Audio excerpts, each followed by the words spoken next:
As reaction pours in about the DNC, one Angel mom has a lot to say about issues that weren't mentioned these past 4 days. Sabine Durden-Coulter's son Dominic was killed in an accident involving a driver who was in the country illegally. She joins me now with her response to Democrats about open borders. Sabine, thanks for being here. Appreciate it. Good morning, Jillian. Good morning. What do you wish you heard this week? I wanted to hear that they place Americans first. AOC talked about people living in the United States. She didn't say Americans. They were aiding and abetting. They had illegals there, claiming that, because she's disabled, she deserves health care.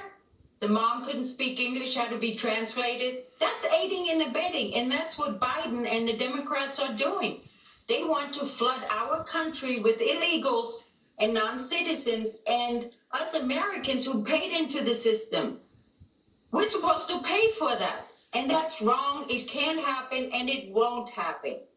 For those who are watching who don't know, tell us what happened to your son, Dominic. Dominic was my only child, was 30 years old, in the prime of his life, the love of my life, just having fun, having just a fantastic life. Working for the Riverside Sheriff's Department as a 911 dispatcher. And on July 12, 2012, in California, he was on his way to work on his motorcycle when an illegal alien from Guatemala with 2 felonies, 2 DUIs, turned his unregistered, unlicensed, uninsured truck right in front of Dominic, hit him head on, and killed him instantly. Cut a deal with the DA who knew him, and the judge received a misdemeanor without gross negligence, received 9 months, 5-year sentence, and served 35 days. Wow. So everything you've experienced and you've been through and your outlook on life and your perspective, what does it say to you that you didn't hear much about this week? What does that lack of messaging mean?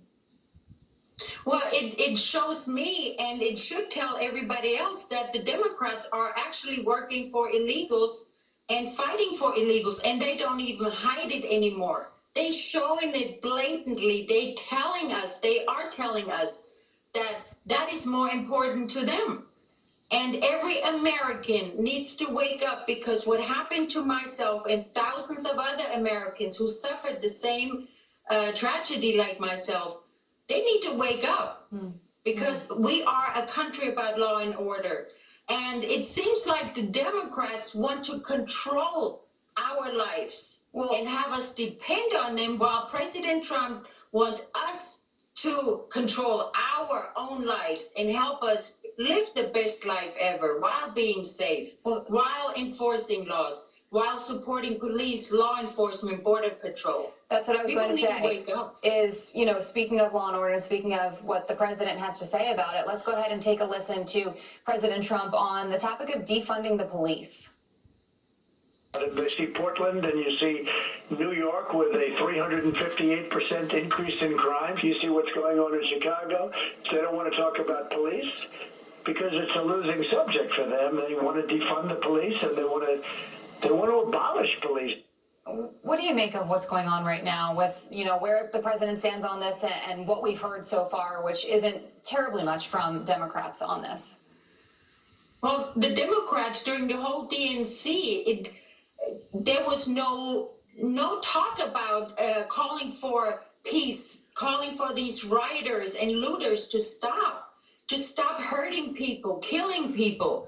They didn't even mention it because they want this chaos. They believe, that's what I think, they believe that this chaos in the Democratic-run cities, where they're in charge, will reflect badly on our president and hurt him in the election. And it won't, because people in those cities, the elderly, they can't even step outside. They get pushed, they get hurt.